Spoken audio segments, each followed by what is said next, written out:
So SpaceX just filed an official trademark for something called Starlink Mobile with the US Patent and Trademark Office, and it covers cellular personal communication services, voice, video, and data directly to your smartphone from satellites orbiting 340 miles above your head. You heard that right.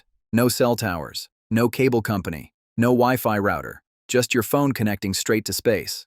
And while the internet is going absolutely crazy over rumors of a so-called Tesla Pi phone that could retail for as little as $199, the real story behind this technology is even more incredible than the clickbait headlines suggest. So what's actually happening with Starlink's direct-to-cell technology? Could this really replace your home internet and your phone plan at the same time? And why are AT&T, Verizon, and traditional internet providers reportedly fighting to slow this whole thing down? Find out now. Welcome to Visionary Vault. As Elon Musk himself said on the All In podcast back in September, you should be able to have a Starlink like you have an AT&T or T-Mobile or Verizon or whatever. And after everything we've researched for this episode, we believe he's dead serious about making that happen. All right, let's start with the technology that's making all of this possible, because it's genuinely mind-blowing when you break it down. SpaceX has launched over 650 specialized direct-to-cell satellites into low Earth orbit. These aren't your grandpa's satellites sitting 22,000 miles up in geostationary orbit with 600 milliseconds of lag. No. These Starlink satellites orbit at roughly 550 kilometers above the Earth, and they carry something called an E-Node B modem. Now that's a fancy name, but here's what it means in plain English. It's the exact same technology that powers 4G cell towers on the ground. Incredible. So essentially, SpaceX has put cell phone towers in space.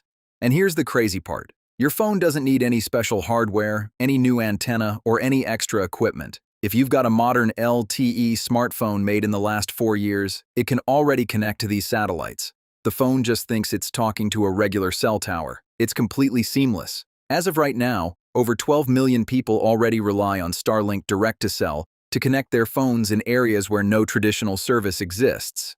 That's 12 million, and the service is currently live through T-Mobile's T-Satellite program, which launched commercially in July 2025 and supports over 60 different phone models. But wait, there's more, because what we have today is just the beginning. So right now, in early 2026, T-Satellite supports text messaging, picture messaging, location sharing, and a growing list of satellite-optimized apps. We're talking WhatsApp with voice and video calling, Google Maps, AccuWeather, AllTrails, and even the X app. Oh my goodness, you can literally post on X from the middle of nowhere with zero cell coverage. Pretty wild. Now here's where it gets really exciting. The service currently runs at relatively modest data speeds, roughly 4 megabits per second outdoors. Kind of like early internet speeds, right? Resolution is going to be low at first, kind of like early Nintendo graphics.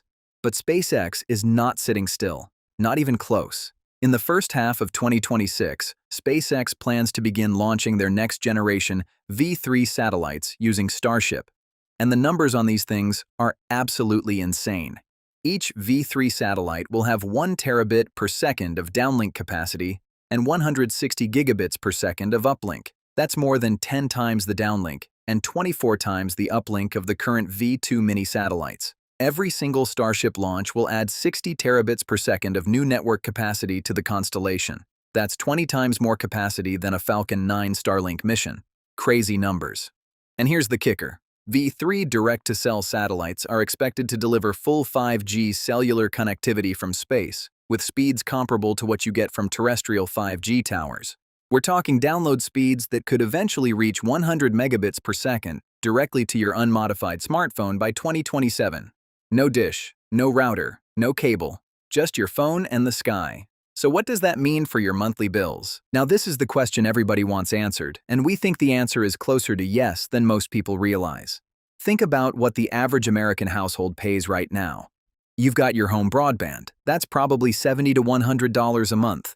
Then you've got your cellular plan, another $50 to $80 per line. For a family of 4, you could easily be looking at $300 to $400 a month just to stay connected. That's thousands of dollars a year going straight to Comcast, Verizon, AT&T, and the rest. Now, Starlink's residential satellite internet already costs $120 per month and delivers speeds between 100 and 300 megabits per second in the US. That's already competitive with a lot of cable internet providers. and T-Mobile's T-Satellite add-on costs just $10 a month, or it's included free on their premium plans. But here's what makes us really excited. SpaceX filed that Starlink Mobile trademark in October 2025, and the filing covers full cellular personal communication services. On top of that, SpaceX spent $17 billion acquiring valuable radio spectrum from EchoStar, including crucial frequencies in the 1.9 and 2 GHz bands. That's the spectrum you need to run a real mobile carrier. They also registered a network color code, which is what carriers use to identify their cell sites. These aren't the moves of a company that just wants to help hikers send text messages. We believe SpaceX is building toward a single subscription that gives you both broadband internet and mobile phone service, all delivered from space. Imagine that. One bill, one provider, coverage literally everywhere on Earth. Have you ever seen the movie The Matrix? Remember when Neo first sees the real world? That's kind of what this feels like for the telecom industry. Everything you thought you knew about how connectivity works is about to change. Now, we wouldn't be doing our job if we didn't talk about the controversy, because there's a lot happening behind the scenes. Both AT&T and Verizon tried to get the FCC to delay T-Mobile and Starlink's direct-to-cell service before it even launched. They argued that the satellite signals could interfere with their existing networks. SpaceX pushed back hard, and so did T-Mobile, calling it a deliberate delay tactic. And it makes sense when you think about it. If SpaceX successfully becomes a standalone mobile carrier, that's an existential threat to the traditional telecom model. Why would you pay $80 a month for a Verizon plan with dead zones when Starlink can give you coverage on top of a mountain, in the middle of the ocean, or deep in a national forest? AT&T CEO John Stankey has publicly argued that the spectrum SpaceX bought from EchoStar isn't enough to create a robust terrestrial replacement. And look, he might have a point in the short term. Musk himself has acknowledged this. He said on the All In podcast, "To be clear, we're not going to put the other carriers out of business. They're still going to be around because they own a lot of spectrum. But we think that's Elon being diplomatic. Because when you look at the full picture, 15,000 V3 satellites planned, the Starlink Mobile trademark, $17 billion in spectrum, partnerships with carriers in the US, Canada, Australia, Japan, the UK, Switzerland, Chile, Peru, and more. This is not a side project. This is a full-scale global communications platform. All right, now let's address the elephant in the room. The so-called Tesla Pi phone.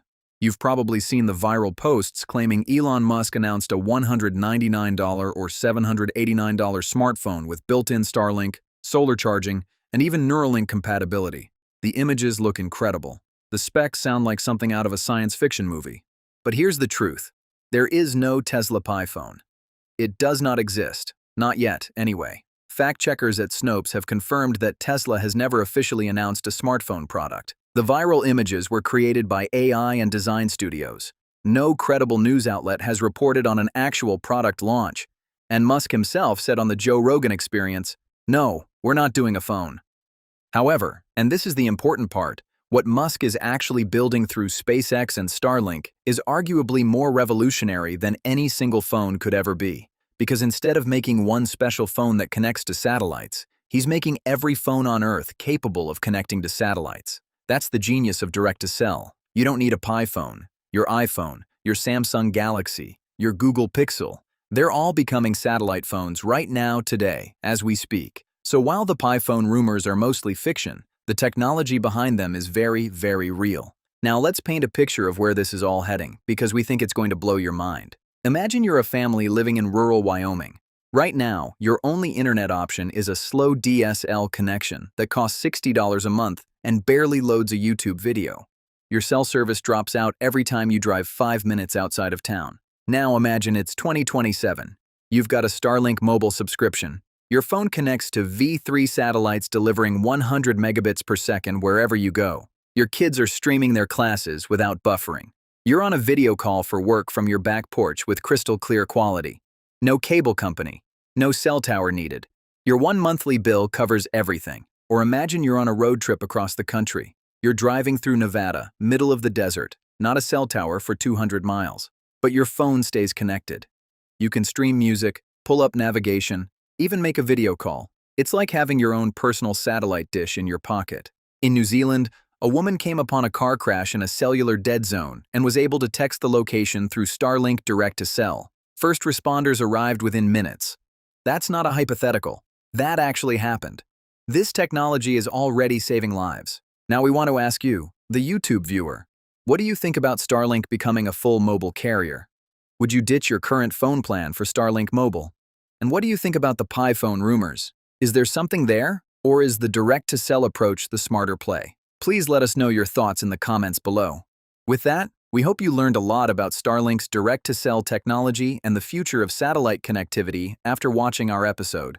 If you did, we humbly ask to please press that like button and join the Visionary Vault family by subscribing to our channel. You'll never miss out on any of our awesome videos once you hit that bell icon. We value your feedback and the time you spent watching this video. Thank you so much for watching, and we hope to see you back here soon. Until then, take care, stay safe, and God bless.